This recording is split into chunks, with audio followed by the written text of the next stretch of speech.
आपके साथ मैं हूं अंजना ओम कश्यप। दिल्ली में अरविंद केजरीवाल की सरकार के 49+1 50 दिन दिल्ली समझ ही नहीं पाई। ड्रामा हुआ उसके साथ, दिल लगी हुई उसके साथ, या फिर हुआ धोखा, या फिर आगे कुछ है अच्छा, ऐसा भी हो सकता है। क्यों ना उस बारे में भी सोचे। यही चर्चा आज हम करेंगे। क्या दिल्ली अरविंद केजरीवाल के फैसले के साथ है? क्या दिल्ली ये मानती है कि आने वाले वक्त में कुछ अच्छा उसके लिए है, या फिर दिल्ली ये समझती है कि जो कुछ उसके साथ हुआ अच्छा नहीं हुआ? एक एक दिन का वो मांगेगी हिसाब अपने वोट के जरिए आने वाले दिनों में। इसी पर हम करेंगे चर्चा। कई खास मेहमान हमारे साथ जुड़े हुए हैं। यहाँ पर आपका परिचय उनसे करा दे। रागिनी नायक जी कांग्रेस पार्टी का पक्ष रखने के लिए हमारे साथ मौजूद है। सुधांशु मित्तल जी, जी हाँ, प्लीज तालियां बजाइए। बीजेपी की तरफ से हमारे साथ हैं।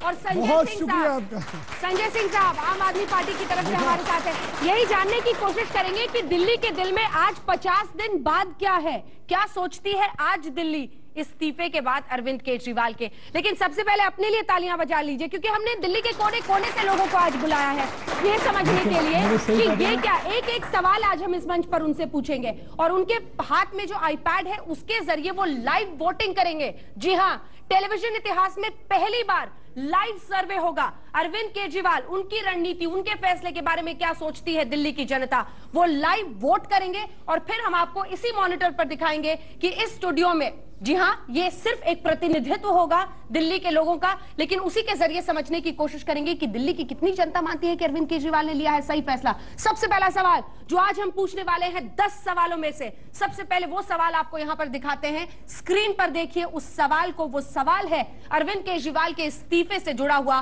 और वो सवाल ये है कि क्या अरविंद केजरीवाल का इस्तीफा देना सही है। इसी पर सबसे पहले चर्चा की शुरुआत करते हैं। सबसे पहले आपके पास आते हुए संजय सिंह साहब, ये रोशनी, ये रास्ता नहीं हो सकता है। आप देख लीजिए जितने भी राज्य हैं जो केंद्र से बहुत दुखी रहते हैं, नीतीश कुमार से लेकर मोदी जी, सब आकर इस्तीफा दे दें, हथियार डाल दें, कह दें जी हमसे तो काम नहीं होता, अब तो हम लोकसभा चुनाव लड़ेंगे, संसद में पहुंचेंगे, तभी हम कुछ कर पाएंगे गुजरात की जनता के लिए।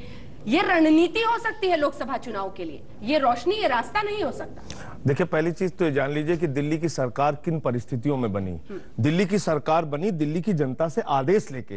पहले 280 सभाएं करके दिल्ली की जनता से पूछा गया ये 18 मुद्दे हमारे हैं, इन पे हम सरकार बनाए या ना बनाए, इस पे आप अपनी राय दीजिए। उस पे जनता की राय आई, जनता ने आदेश दिया, हाँ इस पे आप अपनी सरकार बनाइए। उसमें प्रमुख मुद्दा हमारा था अंजना जी कि भ्रष्टाचार के खिलाफ एक मजबूत सशक्त जन लोकपाल कानून देश के अंदर बनना चाहिए। इसके लिए 2.5 साल से हम करोड़ों लोगों के साथ सड़कों पे लड़ रहे हैं, और जब ये पार्टी बनाई गई तो इसके पीछे भी कारण यही था कि लोकपाल एक मजबूत बनना चाहिए भ्रष्टाचार के खिलाफ। क्योंकि हमारा मानना है कि भ्रष्टाचार है इसलिए महंगाई है, भ्रष्टाचार है इसलिए बिजली पानी की समस्या है, भ्रष्टाचार है इसलिए बेरोजगारी है, भ्रष्टाचार है इसलिए अस्पताल और स्कूल बर्बादी की हालत में है, इसलिए भ्रष्टाचार का कानून बनना चाहिए। और अगर अंजना जी, अगर लोकपाल कानून हमारी सरकार नहीं बना सकती, आम आदमी पार्टी की सरकार नहीं बना सकती, तो 1 मिनट भी हमें सत्ता में रहने का हक नहीं है। आम आदमी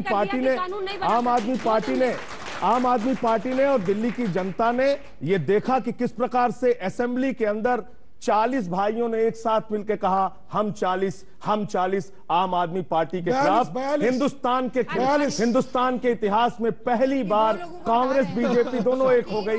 ये पूरे देश ने देखा, ये पूरे दिल्ली ने देखा। इसका मतलब भ्रष्टाचार के खिलाफ कानून न बनने पाए, इसके लिए दोनों पार्टियां लामबंद हैं। आरटीआई पे दोनों एक हो जाते हैं। अंजना जी, आरटीआई पे दोनों एक हो जाते हैं, दागी सांसदों में दोनों एक हो जाते हैं, कोयला घोटाला करने के मामले में दोनों पार्टियां एक हो जाती हैं, अंबानी को बचाने के मामले में दोनों पार्टियां एक हो जाती हैं।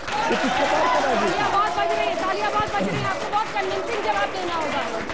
रागिनी जी, मन तो है कि आपसे ये पूछूं, एक सेकंड प्लीज, मन तो ये है कि आपसे ये पूछूं कि ऐसी क्या चीज थी कि आम आदमी पार्टी की सरकार आखिरी दम तक आप लोगों की बस चलता तो गिरने नहीं देती। मतलब ऐसी दिल लगी थी उनसे कि आपको लगा नहीं किसी तरह से इनकी सरकार बची रहे। हंसिए मत, बहुत संजीदा सवाल है ये, इसीलिए इससे जुड़ा हुआ मेरा सवाल कि इस्तीफा जो उन्होंने दे दिया, अंजना स्ट्रोक था क्या? सबसे पहले तो मुझे लगता है गंभीर मुद्दों का सरलीकरण नहीं होना चाहिए, उन्हें हास्यास्पद नहीं बनाना चाहिए, बहुत ही गंभीर मसला है।